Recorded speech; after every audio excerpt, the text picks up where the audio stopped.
샬롬 샬롬 샬롬 샬롬. 하나님 사랑합니다. 여러분 주 안에서 사랑합니다. 오늘 사무엘상 6장 말씀이죠. 1절에서 21절까지 전체 중에서 16절까지 말씀입니다. 베스메스의 소처럼, 이런 제목으로 함께 은혜를 나누도록 합니다. 1절에 야훼교가 블레셋 사람들의 지방에 있은지 7달이라. 블레셋 사람들이 제사장들과 복술자들을 불러 이르되 우리가 야훼교를 어떻게 할까? 그것을 어떻게 그 있던 곳으로 보낼 것인지 우리에게 가르치라. 그들이 이르되 이스라엘 신의 교회를 보내려거든 거저 보내지 말고 그에게 속건제를 드려야 할지니라. 그리하면 병도 낫고 그의 손을 너희에게 옮기지 아니하는 이유도 알리라니. 그들이 이르되 무엇으로 그에게 드릴 속건제를 삼을까 하니 이르되 블레셋 사람의 방백에 수요대로 금독종 5과 금쥐 5마리 말이라야 하리니 너희 통치자들에게 내린 재앙이 같음이니라. 그러면 너는 너희 독한 종기와 종기의 형상과 땅을 해롭게 하는 쥐의 형상을 만들어 이스라엘 신께 영광을 돌리라. 그가 혹 그의 손을 너희와 너희의 신들과 너희 땅에서 가볍게 하실까 하노라. 애국인과 바로가 그들의 마음을 완악하게 한 것 같이 어째 너희가 너희의 마음을 완악하게 하겠느냐. 그가 그들 중에 재앙을 내린 후에 그들의 백성을 가게 함으로 백성이 떠나지 아니하였느니라. 그러므로 새 수레를 하나 만들고 멍에를 메어보지 아니한 전나는 소 2마리를 끌어다가 소의 수레를 메우고 그 송아지들은 때 집으로 돌려보내고 야훼 궤를 가져다 수레에 싣고 속건제를 드릴 금으로 만든 물건들은 상자에 담아 궤 곁에 두고 그것을 보내어 가게 하고 보고 있다가 만일 궤가 그 본 지역의 길로 올라가 베스메스로 가면 그 큰 재앙은 그가 우리에게 내릴 것이요 그렇지 아니하면 우리를 친 것이 그의 손이 아니요 우연히 당한 것인 줄 알리라 하니라. 그 사람들이 그같이 하여 점나는 소들을 끌어다가 수레를 메우고 송아지들은 집에 가두고 야훼 궤와 및 금쥐 그들의 독종의 형상을 담은 상자를 수레에 의해 실으니 암소가 베스메스 길로 바로 행하여 대로롱하며 갈대에 울고 좌로 치우치 아니하였고 블레셋 방배들은 베스메스 경계선까지 따라가니라. 베스메스 사람들이 골짜기에서 밀을 베다가 눈을 들어 궤를 보고 그 본 것을 기뻐하더니 수레가 베스메스 사람 야훼 밭 큰 돌 있는 곳에 이르러 선지자 무리가 수레의 나무를 패고 그 암소들을 번제물로 야훼께 드리고 레위는 야훼 궤와 그 궤와 함께 있는 금 보물 담긴 상자를 내려다가 큰 돌 위에 두매 그날에 베스메스 사람들이 야훼께 번제와 다른 제사를 드리니라. 블레셋 5방백이 그것을 보고 그날에 에그론으로 돌아갔더라. 이렇게 16절까지 말씀 한번 쭉 읽어봤습니다. 우리나라에는 오래전에 들어와 뿌리 깊이 영향을 끼쳐왔던 그 소, 오래전부터 우리 민족의 생활과 밀접한 관계가 있죠. 우선 소는 가축이 아니라 사람의 식구라는 뜻으로 생구라고 불렀다고 그래요. 가족처럼 애완동물, 반려동물처럼 여겼다고 그러죠. 생구, 살아있는 입이다. 생구라는 뜻이 그렇죠. 논밭을 가는 농기계이자 무거운 짐을 옮기는 운송수단이었고 소는 때로는 목돈을 마련하는 비상금고 역할까지 했습니다. 대학 다닐 때 그 예전에 시골에서 상경에서 서울로 유학을 했다 이렇게 얘기하죠. 대학을 다니는 대학생들의 등록금에 그분이 소를 팔아서 대학을 보내기도 하고 등록금을 마련하기도 했던 그런 기억이 저도 납니다. 소가보다 등록금이 더 많이 올라서 대학도 못 다닐 지경이다 하면서 한숨들을 쉬는 농촌의 부모님들이 참 많으셨습니다. 소가 서민들의 이런 존재이다 보니 겨울이 다가오면 보름마다 외양간 청소를 해주었고 지금처럼 날씨가 추워지면 소에다 집으로 짠 겉옷을 또한 입혀주었고 봄이 오면 외양간을 가장 먼저 청소해 주기도 했어요. 그러니까 농촌에서의 그 소를 기르는 건 아주 큰 그 1년 농사의 근본이 되기도 했고 자녀들의 등록금의 근본이 되기도 했다는 거죠. 이슬 묻은 풀은 먹이지 않고 늘 솔로 비껴서 신진대사를 도와주었고 먼 길을 갈 때는 지푸로 짠 신을 신겨서 발굽이 닿는 것을 또 방지해 줍니다. 그러니까 요즘에 그 애완 그 동물 그 강아지들 있잖아요. 강아지 옷 입히고 신을 신긴다고 그 양말 같은 것도 신기고 하는 거와 똑같이 소에게도 그렇게 했다. 그리고 잘 닦아주고 털도 잘 빗겨주고 전염병 예방을 위해서 아주 살충제 이런 것도 아주 잘 그 털이니까 털이는 인물이다 보니까 엄청 많은 그런 보호를 했던 것을 우리가 알 수가 있습니다.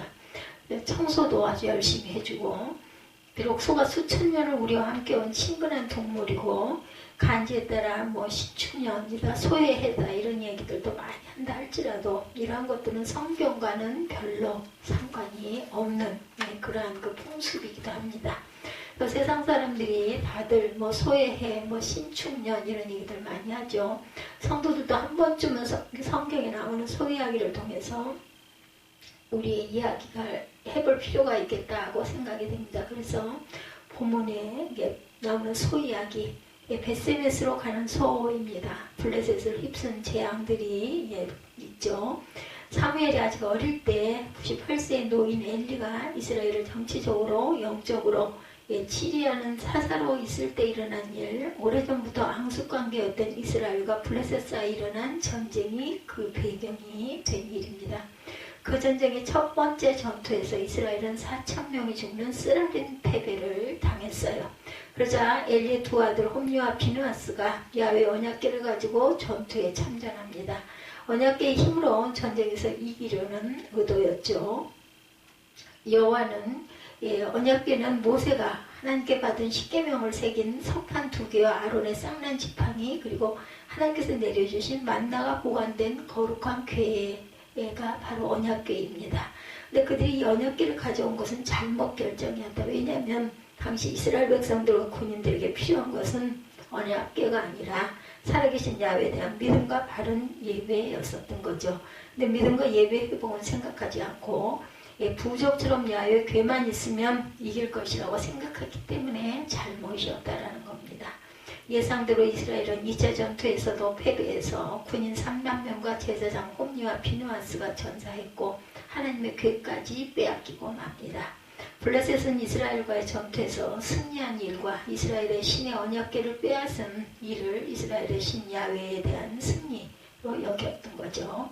즉 블레셋의 신이 이스라엘의 신 야훼를 이겼다고 생각한 겁니다. 그래서 블레셋 사람들은 하나님의 궤를 자신들의 수도인 아스도드로 옮겨가지고 자신들의 신 다곤 신전에다가 그리고 다곤 신상 곁에 두죠. 다곤 신은 상반신은 사람이고 하반신은 물고기의 모습을 한 어떻게 보면 인어와 비슷한 모습을 하고 있다고 그러네요. 이 다곤 신은 블레셋의 주신인 바알의 아버지로 알려져 있습니다. 근데 다음날 아스돗 사람들이 다곤 신전에 가보니 다곤 신상이 야훼 궤 앞에 엎어져 있었어요. 그 모습은 마치 하나님께 항복하는 것 같은 모습이었다는 거죠. 블레셋 사람들은 그것을 우연이라고 생각하고 신상을 다시 세웠고 야훼 궤도 그대로 두었습니다. 그리고 그 다음날 가보니 자신들이 세워놓은 신상에 또다시 엎드러져 있고 그리고 얼굴이 땅에 닿았을 뿐만 아니라 이번에는 머리와 손목이 모두 파손돼 끊어져 있었어요. 다곤 신상이 넘어지고 깨어진 것은 우연한 일이 아니었다라는 것입니다. 하나님께서 하신 일이었어요. 그리고 하나님은 다곤 신상만 공격한 것이 아닙니다. 독한 종기의 재앙으로 아스돗의 주민들을 치셨습니다. 그래서 아스돗 사람들은 크게 두려워하게 됩니다. 이것을 알게 된 블레셋의 5 지도자들이 모여서 의논을 합니다. 그 결과 야훼 언약궤를 아스돗에서 가드로 옮기기로 합니다. 가드 사람들은 야훼 궤가 자신들의 도시로 와서 별일이 없을 것이다 이렇게 생각을 하죠. 하나님의 궤가 옮겨간 가드에도 엄청난 환란이 일어납니다. 성읍의 남녀노소에게 아스돗처럼 심각한 종기가 발병했고 또 많은 사람들이 죽습니다. 그래서 가드 사람들은 하나님께를 에그론으로 보내죠. 에그론은 이스라엘과 가까운 곳이었기 때문에 보내도 괜찮을 것이라고 생각을 한 거예요. 그러나 에그론 사람들 역시 하나님의 괴로 인하여 기겁을 하며 항의를 합니다. 아마 아스돗과 가데에서 일어난 재앙에 대해서 듣고 알고 있었던 거겠죠. 그 재앙들이 야훼 교와 관계가 있다는 것을 들었기 때문이죠. 그래서 자신들에게도 이와 같은 일이 일어날까 두려웠던 것입니다. 예상대로 에그론에도 재난이 일어납니다. 사람들이 돌연사를 하는가 하면 상당수의 사람들이 극심한 종기로 고통을 받습니다. 6장 1절부터 5절을 보면 이러한 상태는 자그마치 7개월 동안이나 계속이 됩니다.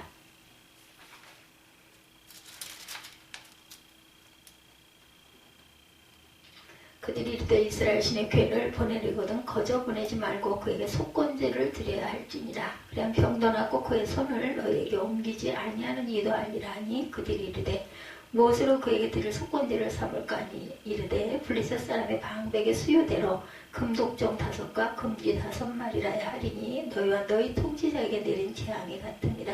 그러므로 너희는 너희의 독한 종기의 형상과 땅을 해롭게 하는 쥐의 형상을 만들어 이스라엘 신께 영광을 돌리라. 그가 꼭 그의 손을 너희와 너희 신들과 너희 땅에서 가볍게 하실까 하노라. 애굽인과 바로가 그들의 마음을 완악하게 한 것 같이 어찌하여 너희가 너희의 마음을 완악하게 하겠느냐. 그가 그들 중에 재앙을 내린 후에 그들이 너희 백성을 가게 함으로 백성이 떠나지 아니하였느냐. 네, 이렇게 증거가 되어 있습니다. 네. 6절에 보면 그들은 과거 이스라엘의 출애굽 역사를 통해 배운 교훈을 언급하고 있죠. 6절에 보면 애굽인의 바로가 그들의 마음을 완악하게 한 것 같이 어찌하여 너희가 너희 마음을 완악하게 하겠느냐. 그가 그들 중에 재앙을 내린 후에 그들의 백성을 가게 함으로 백성이 떠나지 아니하였느냐. 그러므로 새 수레를 하나 만들고 몽에를 메어 보지 아니한 나는 소 2마리를 끌어다가 소의 수레를 메우고 그 송아지를 메어 집으로 돌려보내고 야훼 궤를 가져다 수레에 싣고 속건제로 드릴 금으로 만든 물건들은 상자에 담아 궤 곁에 두고 그것을 보내어 가게 하고 보고 있다가 만일 궤가 그 본 지역 길러 올라가서 베스메스로 가면 이 큰 재앙은 그가 우리에게 내린 것이요 그렇지 아니하면 우리를 친 것이 그의 손이 아니요 우연히 당한 것인 줄 알리라 하니라. 이렇게 말씀하고 있습니다. 그래서 야훼 교회 이송대 작전이 이렇게 이어진 거예요. 그러니 재난이 일어나죠. 사람들이 돌연사를 하는가 하면 상당수의 사람들이 극심한 종기로 고통을 받게 됩니다. 6장 1절부터 5절에 이러한 상태는 자그마치 7개월 동안이나 계속이 되죠. 그러자 블레셋 사람들의 지도자들이 다시 모여서 의논을 했고 그 결과 언약궤를 이스라엘로 돌려보내기로 결정을 합니다. 근데 어떻게 돌려보내야 할지 그 방법이 또 문제였어요. 그래서 블레셋의 제사장들과 복술자들을 불러서 방법을 묻죠. 그들은 먼저 이스라엘 하나님 야훼께 속건제를 드려라. 속건제를 그 속건제는 피해를 끼친 것을 배상하는 제사입니다. 물론 그들이 드린 제사가 올바른 제사는 아니었지만 그들의 속건제를 드린 것은 자신들이 이스라엘 하나님 야훼께 범죄한 것을 인정한다는 뜻이죠. 그들 나름대로 잘못을 인정하고 회개하면서 하나님께 용서를 빈 것입니다. 그뿐 아니라 그들은 과거 이스라엘의 출애굽 역사를 통해 배운 교훈을 6절에 언급했죠. 바로는 9가지 재앙을 당하고서 회개하지 않다가 10번째 재앙을 받고 그 결과 장자를 잃습니다. 장자를 잃었다는 것은 다음 미래를 잃는 것과 같은 의미였죠. 바로 그는 9가지 재앙을 통하여 현재의 전부를 잃었고 마지막에는 장자를 잃음으로 미래까지 잃었다는 것입니다. 그것을 알고 있는 블레셋 지도자들은 그것을 교훈 삼아 자신들은 바로처럼 되지 말자고 합니다. 하나님과 그 심판을 두려워한 거죠. 근데 7절부터 9절에 보면 블레셋 사람들은 하나님을 겁내면서도 일말에 의심을 하고 있었던 것으로 보입니다. 그래서 그 의심을 해결하고자 하나의 실험을 하기로 하죠. 그들은 송아지에게 젖을 먹여야 하는 암소 2마리를 끌고 와서 이스라엘로 돌려보내 궤를 실은 수레를 끌게 하죠. 그리고 송아지들은 집으로 돌려보냅니다. 그런데 이 소들은 한 번도 멍에를 메어본 적이 없는 소들이라 멍에가 낯선 데다가 수레까지 끌게 했으니 아무리 미물이지만 힘든 것이 한두 가지가 아니었겠죠. 또 사람도 처음 만나 같이 보조를 맞추는 일이 상당히 어려운데 2마리의 암소가 서로 보조를 맞추어 한 방향으로 같은 보폭으로 걸어간다는 것은 거의 불가능한 일이었어요. 블레셋 지도자들이 이런 시도, 혹 시험을 하는 이유는 소들이 법계 수레를 끌고 이스라엘의 베스메스로 곧장 가면 그동안 블레셋에서 일어난 모든 재앙은 하나님께서 내린 것이 맞고, 만약 소들이 가지 않거나 그 귀소 본능에 따라 블레셋으로 돌아오면 그동안 일어난 모든 일은 단지 우연일 뿐이라는 결론을 내리기 위해서였던 거죠. 사실 이 암소들이 이스라엘로 갈 가능성은 없었어요. 첫째, 송아지에게 젖을 먹여야 하는 엄마 소들이 아무도 자신들을 제어하지 않는 상황에서 송아지에게로 가는 것이 너무나 자연스러운 일이었기 때문입니다. 두 번째, 그들은 소에게 이런 귀소 본능과 관련이 있었어요. 소가 자기 집으로 가려고 하자 한 번도 가본 적이 없는 곳으로 간다는 건 말이 안 되죠. 세 번째, 멍에를 메어본 적이 없는 데다 수레까지 끌어야 했고, 또 두 마리가 보조를 맞추어 한 방향으로 같은 보폭으로 걸어간다는 것은 불가능한 일이었습니다. 그러니 소들이 법궤를 실은 수레를 끌고 베스메스로 가는 일을 제대로 할 수 있을 것인가, 어떻게 믿을 수가 있겠는가. 근데 소들이 어떻게 했어요? 12절에 보면 두 마리 암소들은 뒤돌아서거나 좌우로 치지 않고 곧바로 베스메스를 향해서 갑니다. 그리고 길을 가며 울었다는 것은 억지로 떨어진 송아지를 생각해서였지 않았을까. 그렇게 암소들은 베스메스에 도착을 합니다. 블레셋의 지도자들은 블레셋과 이스라엘의 베스메스 경계까지 따라가면서 이 장면을 눈으로 확인합니다. 그리고 그들은 자신들에게 일어난 일들을 지금 눈으로 확인하는 그의 이송 작업이 모두 이스라엘 하나님 야훼께서 하시는 일이라는 것을 알았던 거죠. 베스메스로 간 소들이 보여주는 교훈입니다. 우리 이상에서 살펴본 베스메스로 간 소 이야기를 통해서 몇 가지를 배울 수 있습니다. 첫째, 베스메스 소에게 일어난 일은 전적으로 하나님께서 하신 일이다. 소가 특별하거나 소가 끄는 수레에 실린 법궤에 신기한 능력이 있는 것이 아니라 하나님께서 소의 의식이나 걸음이나 가는 길을 주관하셨어요. 그리하여 당신께서 친히 이스라엘 하나님 야훼는 살아계신 참 신임을 입증합니다. 둘째로 소들은 정을 끊고 순종했어요. 아무리 미물이라도 희노애락이 있고 모성이는 사람과 다를 바가 없다고 하죠. 암소로서는 새끼소를 떼어놓고 먼 길을 갈 뿐 아니라 다시 만나지 못하는 길로 간다는 것이 너무나 고통스러웠을 겁니다. 암소로서 이러한 일을 하나님의 뜻에 순종하여 송아지를 떼어놓고 울면서 그 길을 떠납니다. 제 새끼에게 가고 싶은 마음도 있었겠지만 순종하여 좌우로 치우치지 않았다라는 것이죠. 그래서 이 암소들은 하나님의 언약궤를 맨 가장 영광스러운 소들로 성경에 기록되었고 역사에 남는 소가 됩니다. 셋째, 베스메스 사람들은 언약궤가 돌아오자 크게 기뻐하며 환영한 후에 소가 끌고 온 수레나무를 패고 그 소들을 번제물로 하나님께 드리죠. 그렇게 해서 소들은 자신들의 생명만이 아니라 사오 몸까지 다 바치죠. 넷째, 베스메스 소들은 예수님을 보여줍니다. 소들이 법궤를 실은 수레를 끈 것과 너무나 닮은 장면이 바로 예수께서 십자가를 짊어지고 골고다로 가신 일이죠. 베스메스 소들은 울면서 갔지만 예수님은 땀과 피를 흘리면서 골고다로 가셨어요. 베스메스 소들처럼 예수님도 죽기까지 순종하십니다. 그리고 베스메스 소들이 번제물로 바쳐져서 그 피와 죄로 부정을 깨끗하게 한 것처럼 예수님도 십자가에서 죽음으로 우리의 죄악을 사하고 깨끗하게 하시죠. 소의 해를 맞아서 소처럼 비록 느린 걸음이었지만 포기하지 않는 그러한 그 우직하고 성실하게 살아가는 그러한 그 말씀. 근데 오늘 본문은 무엇을 보여주고 있습니다. 보여주고 있습니까? 어떤 목사님이 본문에서 설교를 하면서 그 제목을 짐승보다 못해서야 되겠습니까? 이런 제목을 붙이신 목사님이 계셨다고 그래요.